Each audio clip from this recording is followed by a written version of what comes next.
Hello everyone, welcome back to the channel. I am Satyam. In this video, we are going to discuss your poem number 1, My Mother at 66, written by Kamla Das. So, आज से हम start करेंगे आपका poetry section. So, अभी तक हमने कर लिया last lesson, third level, and now we are going to do your My Mother at 66, written by Kamla Das. So, this is your revised curriculum और सिलेबस कह सकते हो आप. लास्ट ईयर तक आपका आता था, मतलब कटा तो लास्ट ईयर भी था, बट लास्ट ईयर तक जो आपके एनसीईआरटी थी उसमें आपका मेंशन होता था एलिमेंट्री क्लासरूम स्लंग वाला पोम. वो डिलीट हो गया. Now you have to read only 5 poem which is my mother at 66, keeping quiet, a thing of beauty, a roadside stand and aunt Jennifer's tiger. So आज हम करेंगे my mother at 66. एक चीज पहले ही बता दूं कि जो आपकी फिगर ऑफ स्पीच है जिसको आप लिटरेरी डिवाइसेस भी और पोएटिक डिवाइसेस भी कहते हो, उसकी जो वीडियो है बिल्कुल एक सेपरेट वीडियो आएगी जिसमें मैं जो सबसे ज़्यादा यूज़ होने वाले पोएटिक डिवाइसेस हैं वो कराऊंगा आपके फॉर क्लास 12, एंड साथ साथ वो सीईटी के लिए भी कंपैटिबल रहेंगे. सो वो आएगी. बट एक और चीज़ कि जैसे चैप्टर में यूज होगी जो जो भी हमारी फिगर ऑफ स्पीच वो मैं बताऊंगा, एंड साथ साथ बताऊंगा हाँ क्यों यूज हुई है वो उसका मीनिंग बता दूंगा कि आपको ऐसा ना हो कि कभी आपको उस वीडियो पे जाना पड़े कभी इस वीडियो पे आना पड़े. That is for your knowledge कि हर एक फिगर ऑफ स्पीच आपको पता होनी चाहिए, एंड यहाँ पर आपको चैप्टर के अकॉर्डिंग पता चल जाएगी क्योंकि चैप्टर में देयर इज नो ज़्यादा कुछ इतनी हाई लेवल की चीज़ें पढ़ोगे. So my mother at 66 written by Kamala Das. ये बाकी आपके पास है. हमने तो आज फर्स्ट करनी है which is my mother at 66. सो ये पोएम किस चीज़ के बारे में है, एंड सबसे पहले चीज़ बता दूँ दैट इज ये पोएम लिखी है कमला दास ने. Always remember poet name question आ जाता है. या तो ऐसे करा करो कमेंट्स में हमेशा लिख दिया करो जो भी चैप्टर कर रहे हैं, जब हम पोएम बंद कर रहे हैं मदर एट 66 लिख दो कमेंट्स में कमला दास कमला दास. सो ठीक है, बिकॉज आपको याद रहना चाहिए आपने आपके पोएट का नाम. सो अब हम स्टार्ट करते हैं माय मदर 66. चलो एक इंट्रोडक्शन देता हूँ. सो माय मदर 66 है क्या. माय मदर 66 पोम है.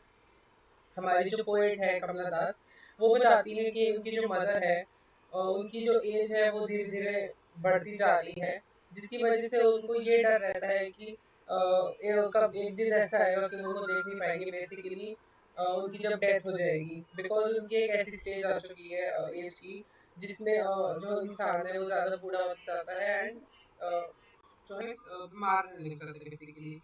सो ये स्टोरी बेसिकली एक एजिंग फैक्टर के ऊपर है, और कह सकते हो कि एक फियर के ऊपर है जो एक हर किसी को लगता है, नॉट ओनली द पोएट, कि वो अपनी मदर को खो देगी. ठीक है, तो ये आपका बेसिकली आप लेके चल सकते हो कि एक तो फियर के ऊपर है कि पोएट को डर है, एंड नेक्स्ट एजिंग फैक्टर जो मोस्ट इम्पोर्टेंट चीज़ है जिसके ऊपर कि वो आप कह सकते हो. ठीक है. सो जो आपकी ये पोम है माय मदर एट 66, सबसे पहले हम पढ़ेंगे about the author, about the about the poet. We are not reading chapter. So about the poet से कमला दास ने लिखी है. कमला दास born हुई थी मालाबार केरला में, एंड उनको जो है इंडिया की फोरमोस्ट पोएट में रिकॉग्नाइज करा गया है, और उनका जो काम है वो ओरिजिनलिटी, वर्सैलिटी और इंडिजिनस फ्लेवर के लिए फेमस है बहुत ज़्यादा. और कमला दास जो है वो काफ़ी सारी नॉवेल्स और शॉर्ट स्टोरीज में इंग्लिश के अंदर पब्लिश हो रही हैं. जैसे मलयालम में एक माधविया कुर्ती उनकी नॉवल थी जो पब्लिश हुई थी. In addition to the 5 books of poetry, she is a sensitive writer who captures the complex subtleties in a human relation in a lyrical idiom. My Mother 66 is an example. वो कह रहे 5 books poetry की अगर मैं बात करूँ तो एक सेंसिटिव राइटर भी थी जो सबटैलिटीज ह्यूमन जो कॉम्प्लेक्स सबटैलिटीज होते हैं ह्यूमन रिलेशंस की उस चीज़ को करती थी कवर. बेसिकली सबटेंटल्स कॉम्प्लेक्स सबटेंस क्या होता है, बेसिकली आप कह सकते हो इमोशनल सेंसिटिव राइटर. सो वो सेंसिटिव राइटर थी. वो ह्यूमन रिलेशन का बहुत ऐसे कंपेयर करके लिखती थी, एंड जैसे एक माय मदर सिस्टर एग्जांपल है इसका. सो इसमें हम वो पढ़ने वाले हैं. आपको एक चीज का मीनिंग बता दूं ताकि आप कंफ्यूज ना हो. सो यहाँ पर सो देखो फॉरमोस्ट का यहाँ फॉरमोस्ट का मतलब होता है, मैं लिख देता हूँ साथ में, फेमस, ठीक है। और आपका ये सब टेल्स का मतलब होता है जो ओरिजिनल होती है, basically complex original stories, original. और आपका सेंसिटिव राइटर जो आप बता ही चुका हूँ, ठीक है। सो अब आता है आपकी पोम, ध्यान से समझना। इसको मैं कहाँ रखूँ, कैमरा को मैं थोड़ा सा छोटा कर रहा हूँ जस्ट बिकॉज आपको ताकि क्लियर हो जाए। हाँ जी देखो। So driving from my parents' home to coaching last Friday morning, I saw my mother beside me. वो कह रहे हैं कि लास्ट फ्राइडे जो है मैं अपने पेरेंट्स के घर से ड्राइव करके जा रही थी कार में टू द एयरपोर्ट, और मेरे साथ मेरी मदर, ये माय पोएट कह रही है, मेरे साथ मेरी मदर बैठी थी मेरे साथ में साइड में। Doors open mouthed, her face ashen like that of a corpse, and realized with the pain that she was old as she could look, but soon put that thought away and looked at the young priest. तो क्या कहती है हमारी poet कहती है कि last Friday मैं अपने पेरेंट्स के घर से मैं लास्ट फ्राइडे अपने पेरेंट्स के घर से कोचिन, यानी कोचिन जो एयरपोर्ट है वहाँ जा रही थी, और मैं अपनी मदर को देखती हूँ मेरे साथ वो बैठी थी। डोज डोज का मतलब क्या होता है, short sleep. Let's come to meaning first. So doze होता है आपका short sleep, short sleep. And आपका एशन होता है, इट्स लाइक फेडेड फेस, जो एशेस जैसे राख होती है वैसा, इट इज फेडेड। और बस यही पढ़ना हमने। कॉप्स होता है डेड बॉडी, ये वाला, this is a dead body, dead body, ठीक है। तो कहते हैं कि मेरी मदर मेरे साथ बैठी थी जब मैं ड्राइव कर रही थी, उनका जो वो डॉज, यानी वो कैसे हल्की हल्की नींद में थी, उनका माउथ जैसा खुला हुआ था, उनका फेस ऐसे लग रहा था बिल्कुल फेड हो रखा हो, ऐश बिल्कुल राख जैसा, like that of a cops, like that of a cops मतलब बिल्कुल डेड बॉडी की तरह उनका फेस लग रहा था। और उनको ये देख के बहुत ज्यादा दुख हो रहा था कि वो कितनी ज्यादा बूढ़ी होती जा रही है, she was add of she look but soon, ठीक है। तो एक बार फिर से समझो, वो कहती है कि मैं अपने पेरेंट्स के घर से कोचिंग जा रही है एयरपोर्ट लास्ट फ्राइडे मॉर्निंग, और मैं अपनी मदर को देखते मेरे साथ बैठी है, उनका जो फेस है वो एकदम डेड हुआ पड़ा है, डेड जैसे लग रहा है, एंड फेड हुआ पड़ा है, वो ओपन माउथ है, वो डोज करके सो रही हैं, जो शॉर्ट स्लीप ले रही हैं। वो होता है जब एज ज्यादा हो जाती है तो ऐसे नींद आती है, आप समझ लो, ठीक है। तो वो उनको देख के उसको बहुत ज्यादा बुरा लगता है ये देख के कि अब जैसे जैसे जो उसकी मदर है उनकी एज बढ़ती जा रही है, तो उसको ये डर आता जा रहा है उसको खोने का, बेसिकली लूज करने का, ठीक है। तो उस चीज को वो दूर करने के लिए, उस थॉट को हटाने के लिए वो क्या करती है, put that thought away and looked at the trees sprinting, the merry children spilling out of their homes, and but after airport security checks standing few yards। तो कहते हैं उस चीज को दूर करने के लिए वो क्या करती है, ट्री स्प्रिंटिंग, बाहर देखती है ना गाड़ी के, तो गाड़ी तेज से चल रही है ना, पेड़ बहुत तेज से भाग रहे होते हैं, तो कह रहे ट्री स्प्रिंट कर रहे हैं, ट्रीज जो है बहुत तेज से भाग रहे हैं, जो मेरी चिल्ड्रंस है, यानी जो बच्चे हैं, छोटे छोटे बच्चे, वो अपने घर से बाहर निकल के हंस हंस के खेल रहे हैं। तो वो दो चीजें देख के ना ऑथर वाली, ऑथर का जो मूड है, ऑथर खुश हो जाती है, ऑथर का मूड अच्छा हो जाता है। कि अब यहाँ पर देखो आपको दो एस्पेक्ट दिखाए हुए हैं, आपको एक नेगेटिव एस्पेक्ट दिखाया हुआ है, पॉजिटिव एस्पेक्ट दिखाया हुआ है। नेगेटिव में क्या दिखाया हुआ है, इधर दिखाया हुआ है कि जो उसकी मदर है उसका फेस कितना एशन हो रखा है, कितना कॉप्स डेड बॉडी की तरह हो रखा है, डोज कर रही है, शॉर्ट स्लीप ले रही है। तो ये नेगेटिव चीज दिखा रखी है जिस पोएट को डर लग रहा है that she might lose her mother. But एक साइड देखें तो पॉजिटिव एस्पेक्ट दिखाया हुआ है कि जो हमारी ऑथर है उस चीज को भुलाने के लिए बाहर की तरफ देखती है, तो जो ट्रीज है वो स्प्रिंट कर रहे हैं, तेज से भाग रहे हैं, और जो बच्चे हैं वो अपने घर से बाहर निकल के खुश होकर खेल रहे हैं। तो यहाँ पर एक पॉजिटिव एस्पेक्ट दिखाया हुआ है, ठीक है। सो अब चलो ये तो आपको क्लियर हो जाएगा, आगे बढ़ते हैं। स्टैंडिंग कहते हैं एयरपोर्ट में पहुंचने के बाद, सिक्योरिटी चेक होने के बाद कुछ देर दूर सिक्योरिटी होने के बाद कुछ दूर, फोटो आई थिंक दे रखी है, few yards away नहीं दे रखी, वो दूर थोड़ी खड़ी होती है. I look again her at van pale. So सबसे पहले देखो van का मतलब क्या होता है. van का मतलब होता है colorless. van का मतलब होता है colorless. colorless. एंड आपका pale का मतलब होता है faded. ठीक है, एक बार मेरे साथ मीनिंग लिख दूं और अगर हुआ तो कोई नहीं और नहीं. So away I looked again and again her vein pale as late winter moons and felt that old familiar ache. ये होता है आपका deep pain. एक is deep pain. ठीक है, my childhood fear, but all I said was see you soon अम्मा, and I did smile smile and smile. So देखो इसने क्या बोला, कहता है मैं जो हमारी पोएट है वो कहती है मैं दूर एयरपोर्ट मैंने सिक्योरिटी चेक हो गया, मैं थोड़ा दूर खड़ी थी स्टैंडिंग फ्यू यार्ड्स अवे.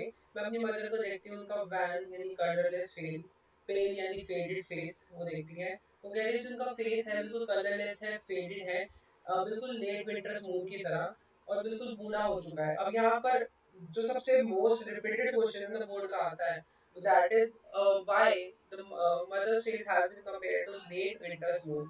तो देखो लेट विंटर्स मून से क्यों कंपेयर करें, क्योंकि ना देखो जो लेट विंटर्स मून होता है ना वो बहुत ज्यादा कलरलेस फेडेड होता है. एंड उसकी जो मदर का फेस है वो भी सिमिलर लग रहा है, उसको भी कलरलेस और फेडेड लग रहा है. तो इसने जो है लेट विंटर मून को उसने कंपेयर करा है अपनी मदर के फेस से. ठीक है, तो वो कहती है मैं दूर से देख रही थी, उनका फेस बिल्कुल कलरलेस था, फेड लग रहा था और वो बिल्कुल लेट विंटर मून की तरह लग रही थी. और उनका जो फेमिलियर एक्ट है यानी जो उनका डीप पेन है वो बहुत ज्यादा परेशान कर रहा था. उनका चाइल्डहुड फियर आ रहा था, उनको बहुत डर लग रहा था कि शायद वो नेक्स्ट टाइम जब आए तो शायद वो मिल ना पाए अपनी मदर से दोबारा. सो बस वो फिर यही कहती हैं कि but all I said was, बस यही कहती हैं कि सी यू सून अम्मा, मैं आपसे जल्दी मिलूंगी अम्मा. देन वो बस करती है smile smile and smile and वो चली जाती है. तो यहाँ पर आप एक लगा सकते हो कि यहाँ पर लास्ट में उसने स्माइल स्माइल स्माइल क्यों कहा, जो आपका क्वेश्चन भी है कि what does the parting words of poet and her smile signifies. आपका फिफ्थ क्वेश्चन है बेसिकली ये वाला.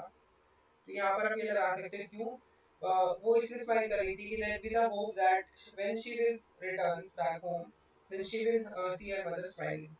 तो ये रीजन कंसीडर कर सकते हो कि जब वो वापस आए दोबारा मिलने अपनी मदर से तो मदर को दोबारा देखे विद अ स्माइल, तो इसलिए उसने यहाँ पर यूज करा that I did was smile smile smile and वो चली गई. ठीक है, समझ में आया, आ गया होगा. एक बार शॉर्ट समरी फिर से बता रहा हूँ. वो कहती है कि मैं अपने पेरेंट्स के घर से कोचिंग लास्ट फ्राइडे जा रही थी. मैं अपनी मदर को अपने साथ देखती हूँ, बिल्कुल फेड मुंह ओपन माउथ सो रही होती थी, मतलब शॉर्ट स्लीप ले रही होती थी, बिल्कुल डेड बॉडी की तरह लग रही थी. एंड उनका जो फेस है बहुत ज्यादा ओल्ड लग रहा था और उनको बहुत डर था कि किसी चीज को बिल्कुल लॉस कर देंगी या उनको खो देंगी.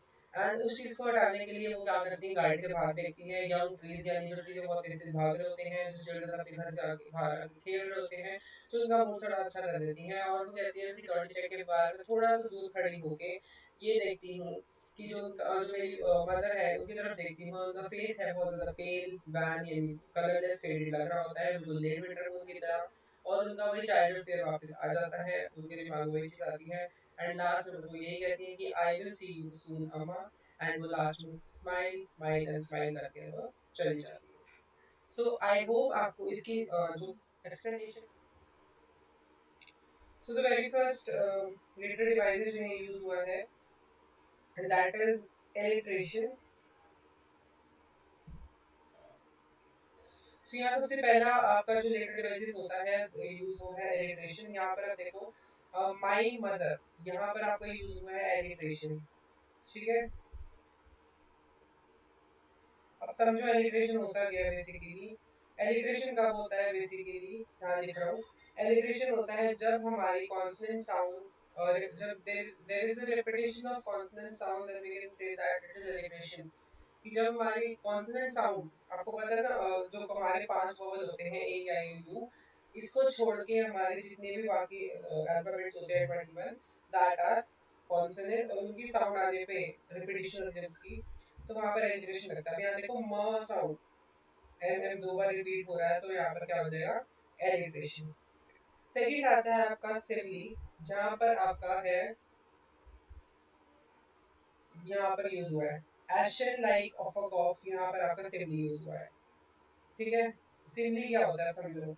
सिमली होता है कंपैरिजन। जब आप दो चीज का कंपैरिजन करते हो लाइक और एज लगा के, तो आपका वहां पर सिमली यूज होता है। क्लियर होगी इतनी चीज। तो यहाँ पर आपने एशन like that of a cops लगाया, लाइक का यूज करके आपने दो चीजों को कंपेयर करा, उन एशन यानी उनके फेस को उनकी कॉप्स यानी डेड बॉडी से कंपेयर करा, तो वहां पर सिमली लग गया। ठीक है, नेक्स्ट आता है आपका, अगेन नहीं, अगेन सिमली नहीं है आपका, नेक्स्ट आता है, नेक्स्ट इज मेटाफर, नहीं first is metaphor. Okay, so metaphor क्या होता है, यहाँ पर देखो, मेरी children spelling out of their home. Metaphor भी होता है कंपैरिजन, बट उसमें इतना फर्क होता है कि उसमें आप लाइक और एज नहीं लगाते, दैट्स इट। जब आप डायरेक्ट कंपैरिजन करते हो ना, उसको आप मेटाफर कह देते हो। तो यहाँ पर आप डायरेक्ट कंपैरिजन कर रहे हो, मेरी children coming out of their home. ठीक है, यहाँ पर आपका हो गया मेटाफर। ठीक है, नेक्स्ट आपका यूज होता है यहाँ पर, नेक्स्ट आ जाओ, सिमली ही है। यहाँ पर देखोगे तो as a late winter's moon, ये देखो आपका जो मदर का फेस है वो लेट विंटर मून से कंपेयर करा गया है। So when there is a comparison using as और लाइक, तो वहां पर सिमली होता है। तो यहाँ एज लगा के लेट विंटर मून से कंपेयर करा हुआ है, तो यहाँ पर सिमली जो आपका लेटर डिवाइस है वो यूज होगा। यहाँ पर आपका नेक्स्ट लेटर डिवाइस होगा वो that is alliteration, which is एक और पे यहाँ पर यूज हुआ है, that is repetition. Repetition, simile, similes and simile. तो यहाँ पर सिमिली को तीन बार रिपीट करा गया, तो यहाँ पर आपका रेपिटेशन का जो है letter device, letter device use हुआ है। ठीक है, इतनी चीज क्लियर हो गई, बस इतने ही लेटर डिवाइसेस थे जो आपके इसमें यूज हुए थे। सो आई होप आपको समझ आ गया होगा। जो ये सिमिली सिमिली सिमिली वाला है, इसमें आपको एक और इसको बोला जाता है लेटर डिवाइस, जब आपका एक ही वर्ड रिपीट होता है, that is,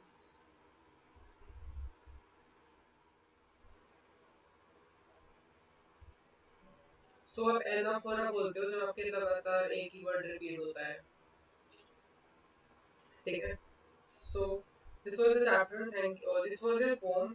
Thank you for watching, and if you like, share, subscribe, and press the bell icon for updates, and don't forget to like the video. You can follow me on the social media accounts. All the links are given in the description box. Thank you.